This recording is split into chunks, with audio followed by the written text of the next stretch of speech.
Antoine, ton top 5 MVP candidate en ce moment, de quoi ça a l'air? Pas de top 5 si on compte pas les matchs joués. Ouais. Moi, je pense que Wemby, c'est pas mal pas le clear, mais je pense qu'il devrait avoir lui ou SGA. Donc, pour moi, c'est lui ou SGA en première place. Okay. SGA parce qu'il a gagné l'année passée, donc reigning MVP. Puis ils ont la meilleure fiche en ce moment, mais les Spurs sont juste derrière eux, juste 2 matchs derrière. Donc, puis Wemby, il est incroyable cette année. Là. Il est vraiment incroyable. En troisième, un peu biaisé, mais c'est Jaylen Brown parce que les Celtics ne sont pas supposés être en deuxième place. Si vous êtes, j'en ai parlé souvent, on en a parlé souvent, si vous êtes un gap year, donc moi je pense qu'il mérite beaucoup, beaucoup de votes, puis en tout cas de considération parce que il a amené son équipe en deuxième position avec avoir perdu KP, avoir perdu Jason Tatum surtout, et aussi Drew Holiday, puis des nouveaux joueurs, des jeunes joueurs, un peu des joueurs de rôle, puis fait en sorte que tu la deuxième meilleure fiche dans l'Est. Le quatrième, c'est Kate Cunningham, la meilleure fiche en ce moment dans l'Est. Avec une équipe, oui, c'est une équipe qui travaille fort et tout, mais quand on regarde le niveau de talent, scoreur, c'est quasiment le seul scoreur dans l'équipe. Je veux dire, Jalen Duran, c'est tout un joueur, un double machine, mais c'est pas un joueur qui va créer créer sa propre shot ou créer pour les autres. Okay. Et cinquième, Nikola Jokic, c'est sûr. Okay. J'aurais mis peut-être un peu plus haut, mais depuis sa blessure, quand il est revenu, on dit que sa blessure lui affecte encore. Okay. Puis aussi en regardant d'autres critères, un des critères que je trouve qui est important avec Jokic, c'est parce qu'il a gagné 3 fois. Okay. Donc, il y a souvent le voters fatigue, puis le fait aussi que les Nuggets, ils n'ont pas la meilleure fiche. Ils sont comme 3e ou 4e, je pense, dans l'Ouest en ce moment. Donc, ça va jouer contre lui. All Donc, right. voici ça, c'est mes 5. Donc, c'est quoi les tiens? Bah, je vais te donner ça, mais moi, je vais déjà aller dans un ordre inverse parce que moi, je vais commencer par la 5e position.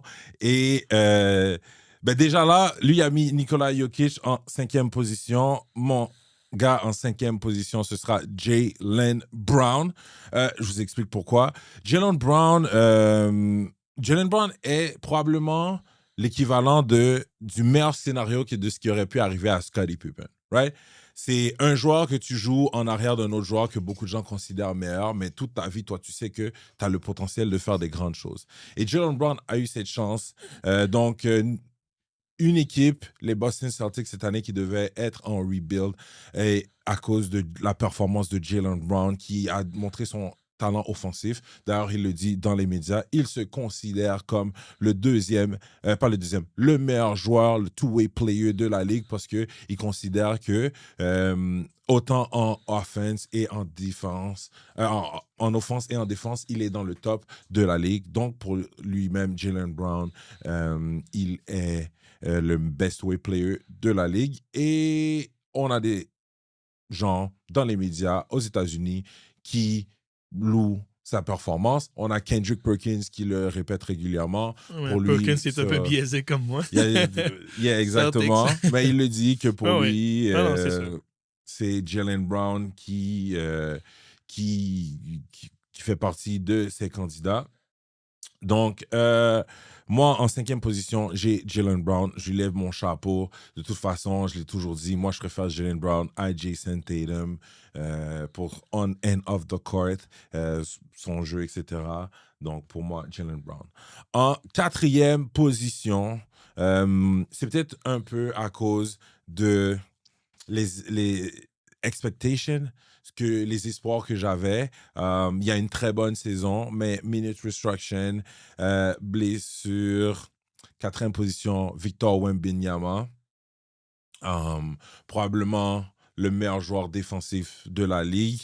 Il y a une saison vraiment incroyable, mais Victor est environ à 24 points, je pense 13 rebonds, puis 3 blocs. On en avait parlé cette semaine dans une de nos YouTube exclusive videos, mais moi, ce que j'aimerais, c'est le voir prendre le next leap, c'est-à-dire que Victor Wembanyama, j'aimerais ça le voir autour de 27-28 points. 27-28 points, puis d'être encore plus agressif dans le paint. Même si, bon, dans sa diète de tir, il a réduit les 3 points. J'aimerais ça vraiment qu'il exige encore plus la balle et qu'il abuse tout le monde. Parce que dans certains matchs, quand il veut vraiment, par exemple, quand il veut démonter Chet Holmgren ou quand il veut montrer que dans des matchs clés, il veut clairement montrer sa supériorité, il te montre à quel niveau il peut aller, puis dans d'autres matchs, beaucoup moins. Moi, j'aimerais ça le voir à ce niveau-là tout le temps, et je pense que la Ligue va être obligée de plier. En troisième position, moi, j'ai Cade Cunningham. Cade Cunningham, probablement, si on me demanderait de miser de l'argent sur Bet99, qui est notre sponsor là-dessus, probablement c'est lui que je miserais.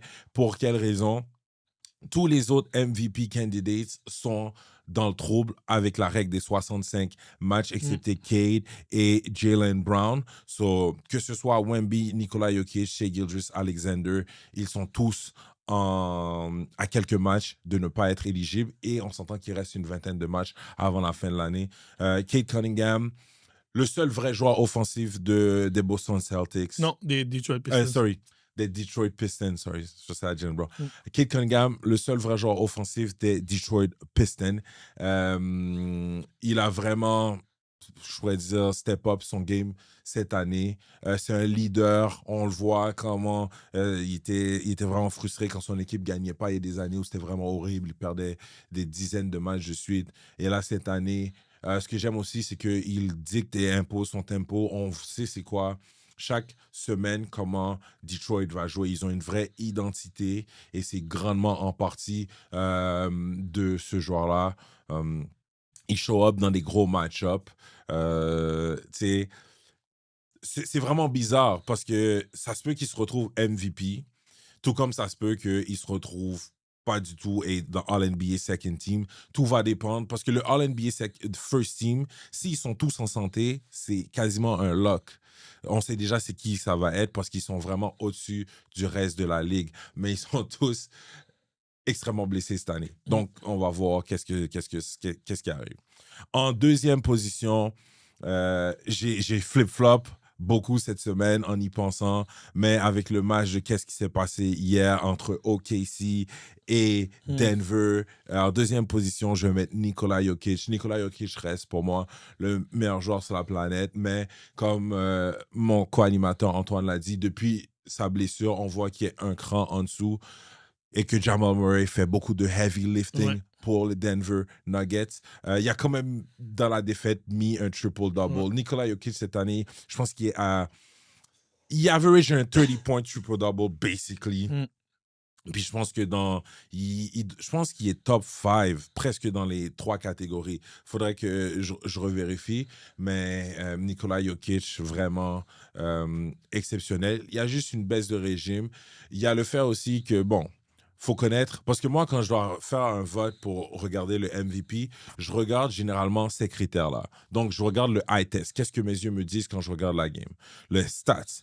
Au niveau statistique, leur impact, surtout le PER, plus, minus, le on and off, puis toutes les advanced metrics. Après ça, je vais regarder la position de l'équipe dans les standings et au final, l'histoire. Right?